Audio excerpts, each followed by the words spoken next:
여러분 반갑습니다. 제 1주차 강의가 시작하겠습니다. 부실채권에 대한 개요에 대한 강의인데요. 먼저 강의에 앞서서 첫 강의다 보니까 이번 학기 주요 강의 내용을 먼저 간단히 설명을 드리고 강의 내용을 좀 진행하도록 하겠습니다. 먼저 이제 이번 학기 그 NPL 부실채권 매입 실무와 관련해서는 첫 번째 부실채권에 대한 개요를 강의하도록 하겠습니다. 최근에 이제 NPL 부실채권에 대한 많은 사람들의 관심이 증가하고 있는데요. 과연 이러한 그 NPL 부실채권이 무엇인지라고 하는 이런 부분을 여러분들이 좀 충분히 이해를 할 수 있으면 좋을 것 같고요. 더불어서 이제 부실채권 시장에 대한 개요, 이런 것들도 좀 이해를 하시면 좋을 것 같습니다. 그래서 뭐 가령, 금융기관에서, 부실채권이 발생했을 때, 그 부실채권을, 가령 이제 어떤 이유에서 매각을 해야 되는데, 그 매각을 하는 어떤 방법, 이를테면 뭐 풀링화 작업이라고 한다든지, 그런 것을 이를테면 국제 입찰 방법, 직매각을 통해서 어떻게 유동화 전문 회사가 매입을 하게 되는지, 이후에 AMC 회사, 즉 자산관리회사가 또 어떻게 그것을 매입하는지, 그리고 일반 투자자가 어떻게 그것을 또 협의를 해서 매입을 하게 되는지, 이런 과정을 또 여러분들이 좀 이해하시면 좋을 것 같습니다. 다음에 이제 전체적으로 이제 부실채권 매각 절차, 매입 방법에 대한 부분을 여러분들도 충분히 좀 이해를 하시면 좋을 것 같고요. 더불어서 이제 이런 걸 잘 이해하시려면 여러분들이 자산 유동화에 관한 법률도 상당히 중요한 것 같고, 또 유동화 전문 회사가 어떤 회사인지, 또 어떠한 역할을 하고 있는지, 이런 부분들을 좀 잘 이해하시면 좋을 것 같고요. 더불어서 이제 최근에 소규모 AMC 회사들도 많이 있거든요. 그죠? 자산관리 회사라고 하는 AMC 회사들이 있는데, 또 이런 회사들은 또 어떤 회사이고 또 어떤 역할을 하고 있는지, 이런 부분 좀 공부하도록 하고요. 부실채권 시장과 또 경매 시장에 대한 부분을 또 많이 공부를 하게 되죠.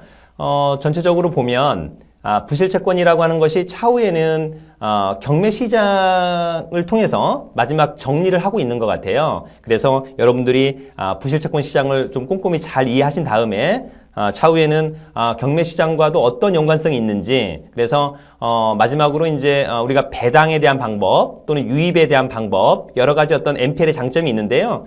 그런 장점을 과연 부실채권 시장과 경매 시장에서 어떻게 나타나고 있는지, 이런 부분들을 좀 이해하시면 좋을 것 같아요. 더불어서 이제 부실채권과 경매 절차를 또 언급을 합니다. 아무래도 이제 부실채권의 마지막 어떤 그 방법이 경매 시장과 연관되어 있다 보니까 여러분들께서 경매 절차를 또 충분히 이해를 해야 되겠다라고 하는 부분이 있습니다. 물론 이제 경매 시간이 아니기 때문에 뭐 경매 절차를 너무 그 구체적으로 들어가진 않습니다만, 실무적으로 이제 부실채권을 갖다가 정리하는 한 방법에 또 경매 신청 방법이 있거든요. 그래서 경매를 신청해서 어느 순간 매각을 하고, 또 어느 순간 일반 투자자들은 그것을 매입하게 되는지, 또 매입을 해서 어떻게 유입을 하고 또 어떻게 배당을 받는지, 이런 절차를 또 좀 이해를 해야 될 것 같습니다.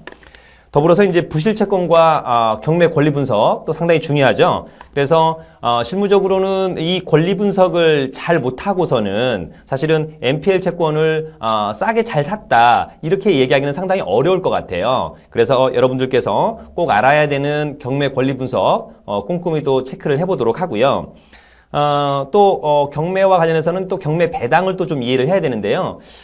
저희가 이제 외부에서도 경매 강의도 좀 하긴 합니다만, 배당을 많이 잘 이해를 잘 못하시는 것 같아요. 또 더불어서 일반인들은 배당에 대한 부담을 또 상당히 갖고 있는 것 같다, 좀 이런 생각이 들거든요. 그래서 저희 배당 시간에서는 실제로 많은 문제의 배당을 풀어볼까 합니다. 그래서 여러분들이 집중해서 배당에 대한 부분을 또 충분히 좀 이해할 수 있으면 좋을 것 같고요.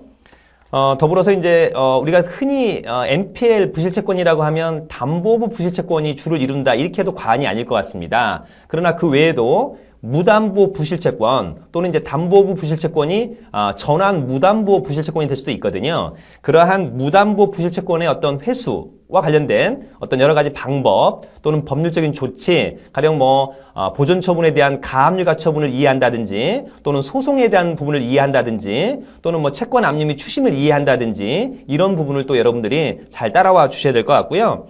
마지막으로 이제 실전 사례를 또 몇 가지 소개하면서 NPL 채권을 이렇게 또 매각하고 매입을 하게 되는 것이구나라고 하는 부분. 그래서 실제로 이렇게 배당을 받아서 수익을 내는 경우 물론 이제 손해가 있을 수도 있겠죠. 또는 유입을 해서 실제 낙찰을 받는 케이스, 낙찰을 받고 이를테면 되팔았을 때, 단기 매매했을 때 과연 양도소득세를 내지 않는 경우도 있다라고 하는데 과연 그런 것이 어떤 것인가라고 하는 점, 이런 부분들을 전체적으로 이번 학기에서 주요 내용으로 다뤄볼까 합니다. 그래서 여러분들이 이런 부분을 잘 따라와 주시면 좋을 것 같다, 이런 생각이 듭니다.